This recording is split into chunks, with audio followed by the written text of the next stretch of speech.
Bienvenidos todos a este bonito espacio, este bonito estudio de Mercado Ads aquí en Adweek. Saludos a toda la gente que nos está viendo afuera y la gente que está viendo por video en el futuro. El día de hoy nos acompaña Tessy Botello, director de marketing en Grupo Lala, para conversar sobre cómo el poder de los creadores y la creatividad se traducen en resultados de negocio dentro del ecosistema digital. Tessy Botello, ¿cómo estás? Muy bien, muchísimas gracias Roberto por la introducción y muchísimas gracias también a Mercado Ads por la invitación. Vamos a empezar con este tema de los creadores. ¿Qué es lo importante a la hora de buscar creadores, el creador a la hora de colaborar con una marca? Es muy interesante cómo ha venido evolucionando toda la industria de creadores de contenido. Yo creo que hoy lo podemos hablar desde dos perspectivas, ¿no? Por un lado, definitivamente forman parte del ecosistema digital y por esa misma razón tienen mucho poder en términos del alcance y las audiencias, ¿no? Entonces podríamos hablar de una vertical tratando a los creadores como parte del ecosistema de medios, digámoslo así. Sin embargo, y creo que también parte importante de cómo ha venido evolucionando la industria de creadores tiene que ver con ellos como una marca, tú, ¿no? Hablando también con un experto en esto y desde su vivencia propia, creo que hoy un creador también tiene una marca y una identidad definida. Y me gustaría pensarlo también como un poco como un co-branding, ¿no? Entonces creo que tienes estas dos alternativas. Por un lado, la oportunidad de impactar audiencias como un medio, dependiendo del objetivo que se tenga con tu marca. Y por otro lado, la oportunidad también de que todos estos valores, identidad o parte de la personalidad y y atributos que tiene un creador puedan también fusionarse con tu marca como una colaboración. Entonces, creo que en esta perspectiva la oportunidad es muy grande para ambos mundos, porque creo que puede existir ahí muchísima creación o co-creación a partir de ello, ¿no? Pero ¿qué tan más artesanal es ese proceso, por ejemplo? O porque también hay como una escuela de apostarle mucho al volumen, pero a veces también el volumen, pues quizá la cantidad no te da calidad. A lo mejor una relación de calidad funciona mejor. O sea, ¿cómo ha sido esa experiencia? Yo pensaría que siempre depende del objetivo, ¿no? Hay obviamente oportunidades en donde necesitas tomar creadores que tengan audiencia mucho más grandes con el objetivo también de poder impactar a muchas más personas. Entonces creo que siempre va a depender del objetivo que se tenga en función de la campaña o lo que quieres lograr con tu marca. Pero también hablando de esta evolución, creo que en un inicio se tenía una industria mucho más empírica y en donde del lado de marketing empezábamos a buscar sumarnos con personalidades que nos permitieran probablemente sí alcance, pero también poder conectar con audiencias que son mucho más segmentadas. Entonces, parte de esta evolución tiene que ver con que también se han seteado las bases de medición y que también es importante al momento en el que lo vemos como una alternativa del ecosistema de medios. Se vuelve muy interesante el poder entender cuáles son las métricas que hay detrás. Entonces, si tienes objetivos de alcance, seguramente vas a buscar creadores que tienen mucho más grandes o audiencias mucho más grandes, ¿no? Sin embargo, en ciertos momentos necesitas probablemente llegar a construir o trabajar un momento de consumo específico o con intereses un poco más pues sí, más segmentados. Más y de ahí nicho, es, quizás. exacto, sí. Más de nicho. Y ahí es en donde también creo que los nano, los micro creadores se vuelven también muy interesantes para poderle llegar de una forma mucho más efectiva, pero también poder tener buenos niveles de engagement con tu marca. Entonces yo creo que depende siempre del objetivo que se tenga para lograr y afortunadamente hoy esta industria ha evolucionado para darnos todas esas alternativas que al final puedan sumar al objetivo de marca. Tú llevas más de 15 años de experiencia en el tema de construcción de marcas, has estado en el tema de juguetes inclusive. ¿Qué tanto ha cambiado ese entendimiento a la hora de contratar creadores, o sea, de colaborar en ese sentido? ¿Qué tanto ha cambiado y cuándo se empieza a tener como un entendimiento de buscar una relación quizá de mayor calidad? En mi experiencia, Creo que al principio no se tenía muy claro cómo era el nombre del juego, ¿no? Yo creo que... Ni de un lado ni del otro, o sea, sí, los dos estábamos de... Sí. Sí. Y eso probablemente no lograba la conversión o el objetivo que se estaba buscando. Creo que si yo miro hacia atrás en el pasado, sí tuve experiencias en donde se tenían colaboraciones que eran muy puntuales durante periodos muy cortos, por un tiempo específico, y en donde probablemente el creador hablaba para muchas marcas. Creo que hoy eso ya está pues prácticamente obsoleto. Te diría que el punto de vista, y creo que también es algo en común desde el punto de vista de las marcas, en la medida en la que se empiecen a construir relaciones de largo plazo, se empieza a generar también mucha mayor credibilidad, ¿no? Y que al final es lo que se busca. A mí me gusta mucho pensar en que el poder trabajar en conjunto con un creador te permite fusionar de alguna forma atributos que son importantes para ti en términos de construcción de marca, y que probablemente el creador los refleja de una forma muy natural a través de una personalidad, porque al final es una persona, no hay nada como que te hable una persona a través de una forma muy auténtica. Entonces creo que en la medida en la que hemos ido evolucionando dentro de toda esta industria, me parece que ese ha sido un gran acierto, el que de ambos lados está mucho más la apuesta hacia una relación a largo plazo con el objetivo de poder generar también credibilidad. Creo que también la audiencia se vuelve mucho más receptiva a los mensajes que tienes que comunicar una vez que se ha establecido también una relación, ¿no? Entonces ya no se vuelve raro para la gente verte en una o en dos o en tres marcas, sino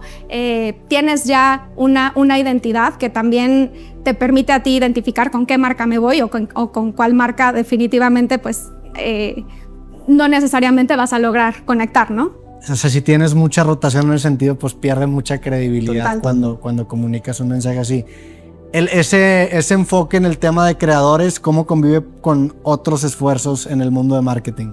El ritmo en el que viene creciendo la inversión con creadores de contenido es doble dígito, triple dígito para hasta algunas marcas de consumo, ¿no? Te puedo comentar también desde una perspectiva un poco hacia la marca en donde estoy, en donde sí hay una transformación que tiene que ver mucho más con empezar a formar parte de este media mix completo, porque, repito, dependiendo del objetivo, pero sobre todo cuando intentas construir nuevos hábitos o asociarte a ciertos momentos de consumo o empezar a buscar atribuirle a tu marca ciertos atributos, ¿no? del perfil, se vuelve muy eficiente el poder colaborar con un creador. Entonces yo creo que cada vez va cobrando más relevancia en cuanto al porcentaje de inversión que se empieza a ver, y creo que también eso trae una responsabilidad, hablando como industria, en de qué forma podemos acompañarla a través de medición. Creo que también algo... y hablando como un poco de cómo se hacía el marketing antes y cómo se hacía cómo se hace el marketing ahora, porque cambia a pasos muy, muy veloces. Sí creo que estamos muy acostumbrados desde el lado de marketing a poder medir las acciones. Entonces, en la medida también en la que esta industria se ha ido haciendo mucho más profesional en ese sentido, nos permite también poder tener mucho más claro el retorno de inversión que se está teniendo, claro, en este sentido, si lo hablamos como un medio, ¿no? Oye, por ejemplo, inteligencia artificial, ¿en cómo juega en todo esto? Tanto en el tema de medición, pero también en el tema de que hoy en día ya hay creadores y ya, o sea, eso cómo entra en el juego. Creería que tiene mucho que ver o pasa por este filtro de qué tan asociado está con tu marca, ¿no? Yo no puedo salir a hablar de o empezar a asociarme con inteligencia artificial si probablemente ni siquiera ha tenido o tengo un sitio web andando, ¿no? Digamos, o sea, creo que tiene que haber mucha coherencia. Pero hay muchísimas oportunidades, sobre todo en ciertos segmentos. Sabemos que hoy la industria, por ejemplo, del gaming está tomando también mucha relevancia desde la parte de otras industrias. Entonces yo hablaría de siempre regresar al objetivo, qué es lo que tú estás buscando y si hay mucha oportunidad de empezar a intentar a través de inteligencia artificial distintos o a partir de distintos ecosistemas. Probablemente en creadores de contenido, en mi perspectiva, cuando lo que valoras tiene que ver con cercanía. Exacto, con eso que te puede dar una persona, probablemente dependería del objetivo, ¿no? Te diría, pero yo hoy hablaría de una priorización sobre todo a creadores, ¿cómo le decimos? ¿De carne y hueso? Sí, de carne y hueso. Sí, pero a ver, me gusta ese punto de partida de también entender muy bien la posición que tiene la marca, ¿no? Porque luego te puedes caer en una tendencia, en una moda, pues si no de sentido, claro, con la imagen que vienes representando por muchos años, pues acaba saltando bastante. ¿Cómo fue tu llegada a Lala en ese sentido? O sea, ¿cómo es llegar a ser directora de marketing? Sí, bueno, hay una anécdota muy interesante porque esta es mi segunda vuelta en Lala, entonces yo estuve ahí hace casi 12 años, entonces la oportunidad de regresar ahora desde una posición directiva tiene muchísimo de accomplishment, ¿no? Y de logro, claro, personal. Antes de esta posición, ¿en qué trabajabas específicamente en Lala? Bueno, en ese entonces era coordinadora de marca, entonces fue mi primera experiencia dentro del consumo masivo en marketing. Y después, bueno, estuve en otras industrias, como tú lo decías, sobre todo con el contexto de entretenimiento y en compañías jugueteras. Y la verdad es que regresar ha sido una grata sorpresa. Hoy dentro de Grupo Lala estamos trabajando con un solo objetivo, que es volver a nuestras marcas relevantes, sobre todo porque hay un gran valor detrás del contenido nutrimental, sí, detrás de un vaso de leche. Entonces se vuelve muy interesante dentro de todo este contexto cómo podemos sumarnos, sobre todo de creadores que nos permitan también empezar a hablar sobre esos atributos en los que probablemente la industria estuvo pues muy quieta o muy callada durante muchos años, ¿no? Entonces el objetivo es muy claro y creo que aquí las oportunidades se empiezan a abrir porque el reto es cómo vuelves a una industria que probablemente puede tener una percepción de no tengo nada que decir más que soy un vaso de leche, cómo vuelves a esa industria mucho más cercana, mucho más divertida y empiezas también a buscar pertenecer a parte de la conversación con la cultura. Entonces creo que para mí ha sido a nivel personal muy satisfactorio y a nivel profesional también, con muchísima oportunidad de traer y nuevas ideas que anteriormente estaban fuera de la categoría y que el día de hoy probablemente pueden empezar a sorprendernos. Y ese proceso que me mencionas de encontrar como en qué lugar se encuentra la marca en una cuestión de, pues desde qué punto de vista podría participar en la conversación, ¿cómo es ese ejercicio? O sea, ¿cómo se llega a ese lugar? ¿Qué preguntas se tiene que hacer? La fortaleza de Lala es que está dentro de las marcas más queridas y más elegidas de México. Entonces te puedo decir que hoy Lala, en términos de elección, es la segunda marca más elegida en México. Entonces eso te pone ya en un nivel muy distinto, en donde hablas de prácticamente estar presente en la mayoría de los hogares mexicanos. Entonces eso no lo tiene cualquiera y eso te permite tener una ventaja para capitalizar. Creo que el reto está en, ok, si hoy ya estoy presente, ¿qué es lo nuevo que voy a decir y cómo lo voy a decir? Entonces tengo la oportunidad de trabajar con un crack de marketing que es Javi Pejito, que él dice, cuando eres pequeño y estás en la escuela y tal vez no eres el chico popular, te juntas con los populares para ser un poco más cool, ¿no? Y traerte un poco de eso que tú esperas o aspiras a hacer. Y creo que con las marcas sucede un poco lo mismo.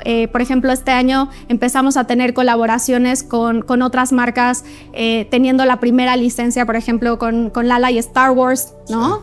Sí. Para May the 4th, para todo el portafolio infantil con Stitch, Lilo y Stitch, que ha sido también un boom en términos de relevancia, Spidey. Entonces es cómo formamos parte de la cultura a partir de lo que hoy ya está pasando y empezar a identificar también quiénes son esos esas propiedades, esos creadores, esos momentos que también se asocian de forma natural con tu marca o que podrían generar una asociación natural que probablemente no te la imaginabas, pero cuando la tienes te sorprende de una forma positiva.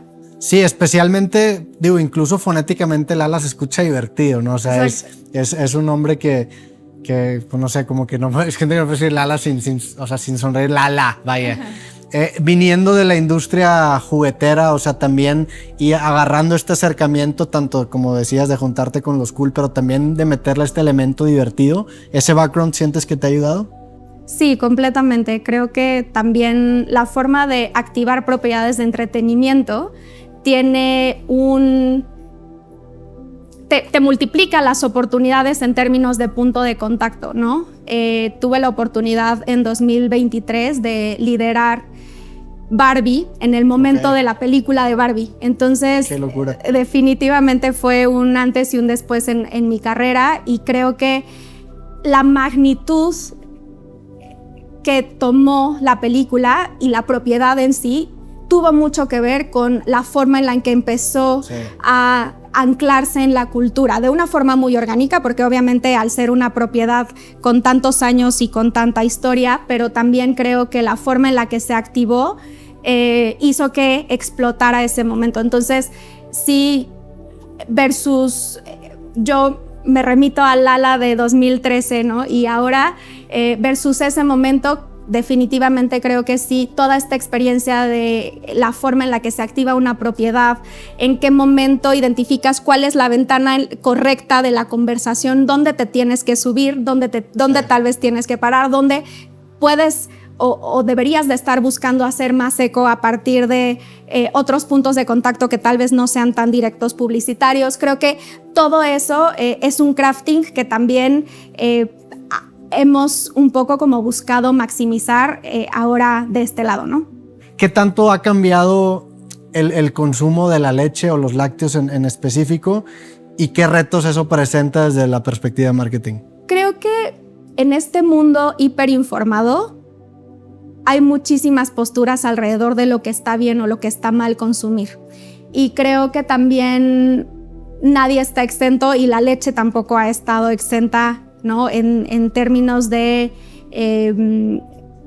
pues sí, de conversación alrededor de es positivo, negativo, cuando sí, cuando no. Hay también asociaciones que tienen que ver con intolerancia a la lactosa. Entonces creo que en ese sentido tenemos un mundo y consumidores y audiencias que están mucho más informadas que antes, pero también tenemos mucho mayor tecnología y sabemos mucho mejor en dónde existen esas barreras de consumo. Entonces, para nosotros el reto se vuelve el cómo tengo muy claro cuáles son esas barreras que están impidiendo a la audiencia y al consumidor acercarse a un consumo de hábito de leche, y empezar a buscar alternativas que también se alineen a lo que cada uno de las personas está buscando.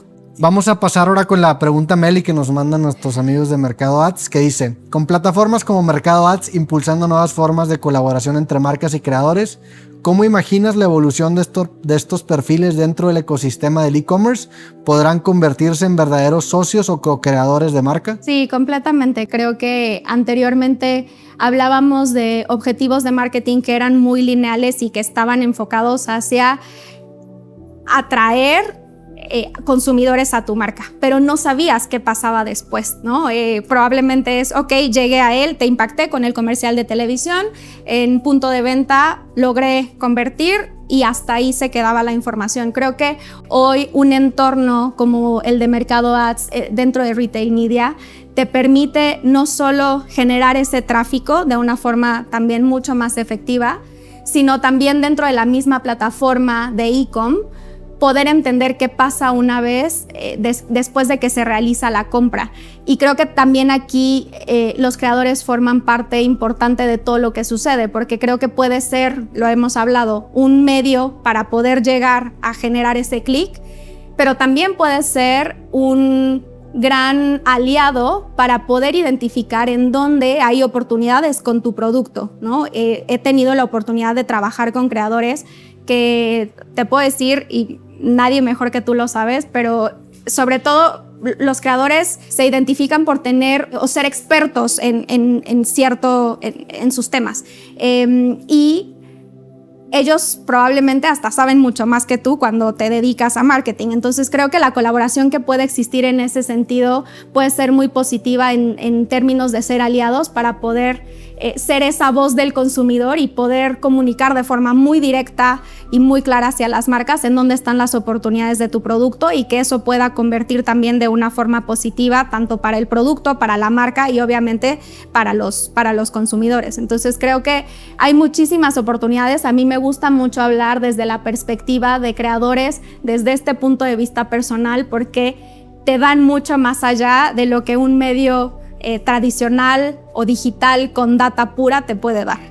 Hablando de data, habiendo tantos datos el día de hoy con toda la tecnología que tenemos, ¿cuáles realmente son los más importantes? ¿Cuáles crees que quizás se subestiman en la industria? ¿Cómo medir a qué datos sí hacerles caso y a qué datos no?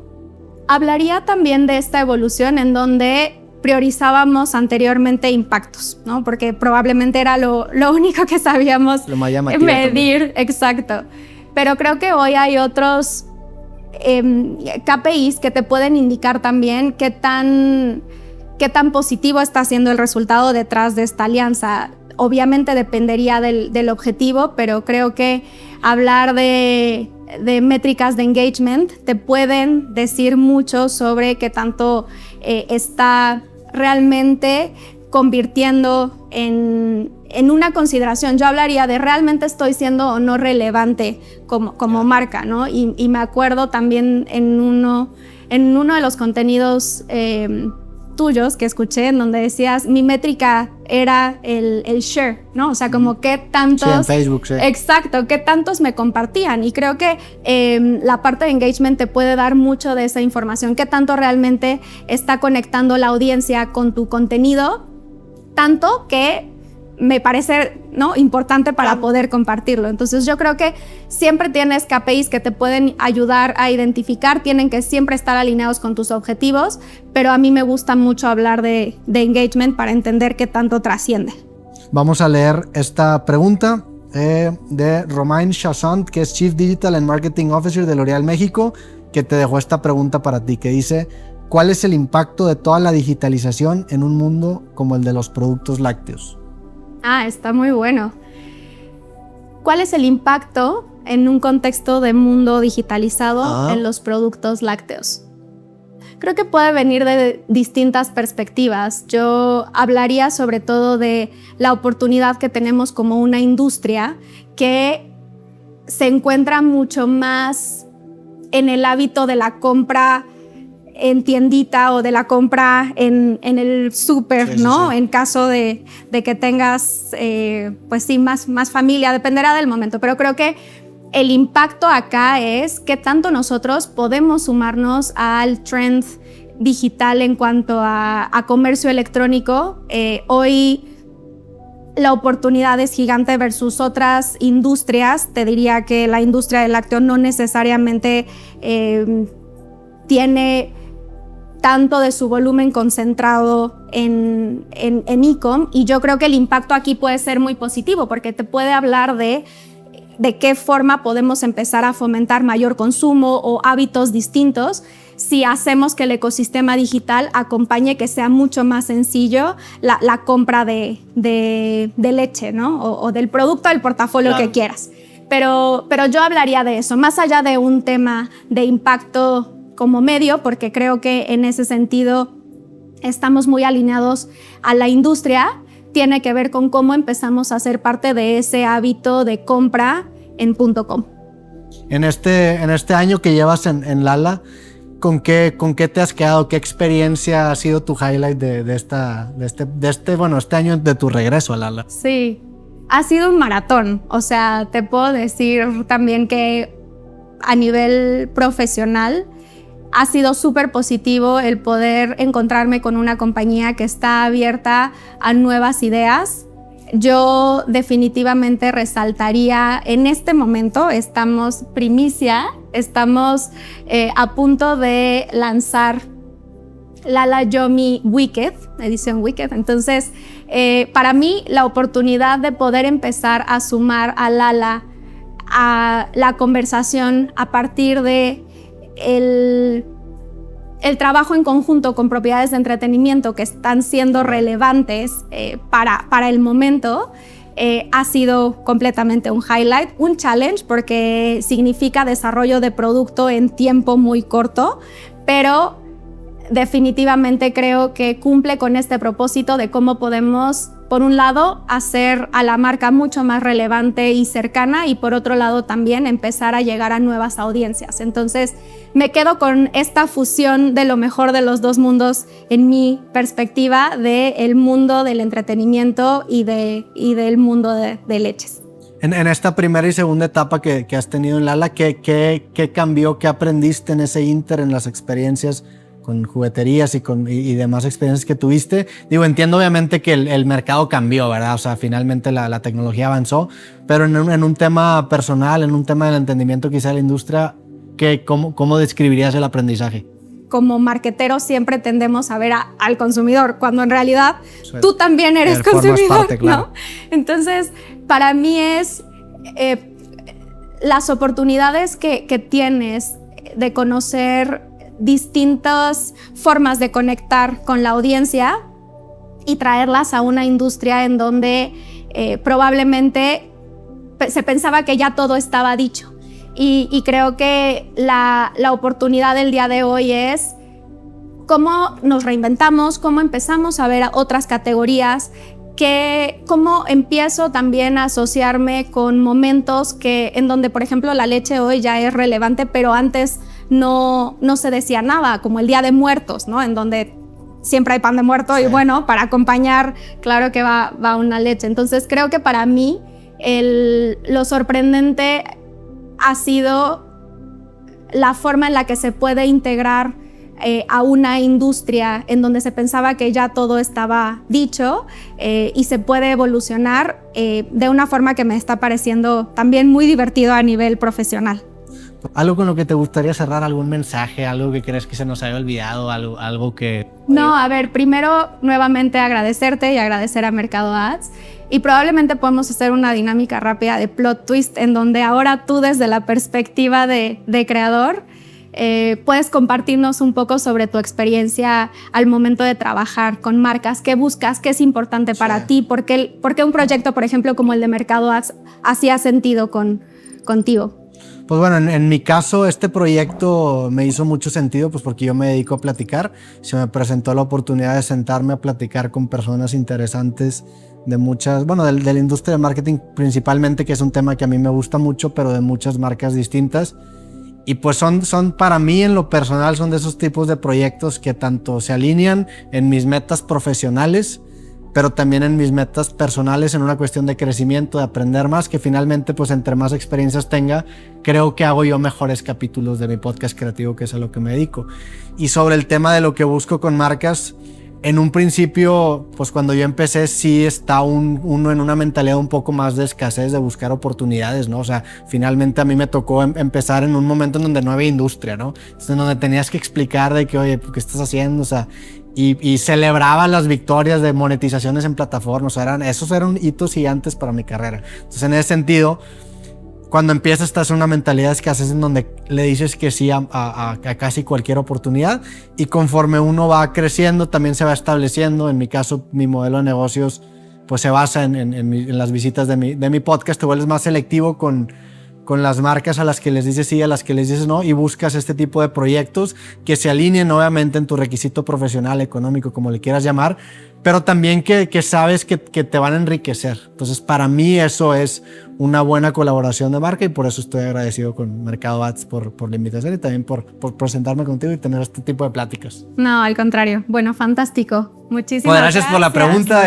Rompimos el formato. También creo que es una buena manera de terminar esta serie. De hecho, te agradezco, eres el último capítulo. No sé si se publica, pero que grabé. También por eso no hay pregunta para el siguiente episodio. Pero bueno, te agradezco, Tessy, un gustazo. Y pues a todos los que escucharon o vieron, también les agradecemos.